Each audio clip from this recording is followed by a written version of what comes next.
আমরা নদিয়ার রানী জ্যোতির্ময়ীকে পাঠ্যপুস্তক থেকে তুলে দিয়েছি, যিনি সরাসরি লন্ডনে গিয়ে আন্দোলন করেছিলেন, ধর্ণা দিয়েছিলেন, ব্রিটিশকে বোঝাতে চেয়েছিলেন যে নদিয়া চাই, নদিয়ার একটা অংশের উপরে আমাদের অধিকারকে প্রতিষ্ঠিত করতে হবে। আমরা সেই ইতিহাস ভুলিয়ে দিচ্ছি। মমতা বন্দ্যোপাধ্যায় বলছেন আমি পশ্চিমবঙ্গ নাম চাই না, আমি বাংলা বলতে চাই। কেন বাংলা বলবেন?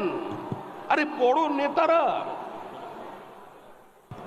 নেতারা তো শেষে বক্তৃতা করে, বলছেন ওয়েস্ট বেঙ্গল সবচেয়ে পরে আসে, ডাব্লিউ থাকবার কারণে তাই ওয়েস্ট বেঙ্গল শব্দটা তুলে দিয়ে শুধু বেঙ্গল করে দিতে হবে। আসলে এর পেছনে একটা চক্রান্ত আছে। চক্রান্ত হচ্ছে ইতিহাস বিকৃতি করবার চক্রান্ত, ইতিহাসকে ভুলিয়ে দেবার চক্রান্ত। মমতা বন্দ্যোপাধ্যায় কোনোদিন 21শে জুলাইয়ের সভায় প্রথম বক্তৃতা করেছেন? মমতা বন্দ্যোপাধ্যায়ের কোনো নেতা কোনোদিন কোনো সভায় গিয়ে বড় নেতা প্রথমে বক্তৃতা করেন? উদ্দেশ্য একটাই, বাংলার ইতিহাসকে বদলে দাও, বাংলার মানুষকে বোঝাও যে তোমাদের ইতিহাস তৈরি করেছে 1947-এর পরে কংগ্রেস, তার আগে তোমাদের কোনো ইতিহাস ছিল না।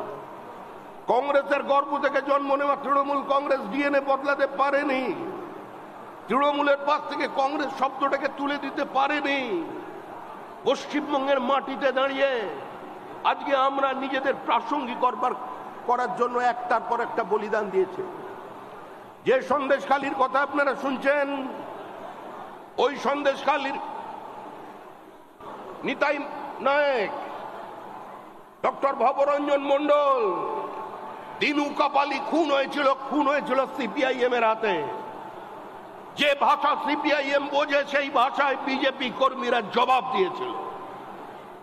আমাদের 7 জন খুন হয়েছিল শুধুমাত্র সন্দেশখালীতে 90-এর দশকের শেষ দিকে। বাদবাকি সংখ্যাটা সিপিআইএম এর কাছ থেকে জেনে নেবেন বিজেপি কিভাবে জবাব দিয়েছিল।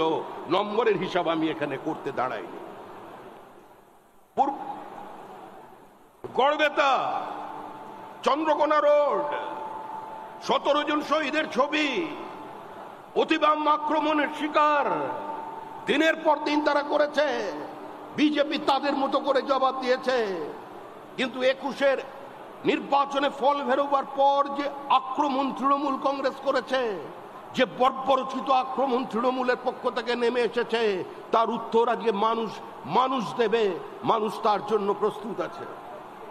একটা রাজনৈতিক দল যারা কোনো গণতান্ত্রিক ব্যবস্থায় বিশ্বাস করে না, একটা রাজনৈতিক দল যারা যুক্তরাষ্ট্রীয় কাঠামো মানে না, একটা রাজনৈতিক দল প্রতিদিন দেশের বিচার ব্যবস্থাকে আক্রমণ করছে। একজন মুখ্যমন্ত্রী যিনি অশোক স্তম্ভের নিচে বসে সরকারি দপ্তর থেকে প্রধানমন্ত্রীকে আক্রমণ করছেন। একটা বিধানসভা, যে বিধানসভা স্পিকার সারা ভারতবর্ষের সংসদীয় গণতন্ত্রের সমস্ত রীতিনীতিকে ধূলিসাৎ করে দিয়ে আজকে বিধায়কদের বক্তব্যকে এক্সপাঞ্জ করছেন ওয়াকআউটের পর। আজকে সে দেশে, অন্তত সে রাজ্যে কোনো গণতন্ত্র নেই, সেখানে কোনো সাংবিধানিক ব্যবস্থা নেই।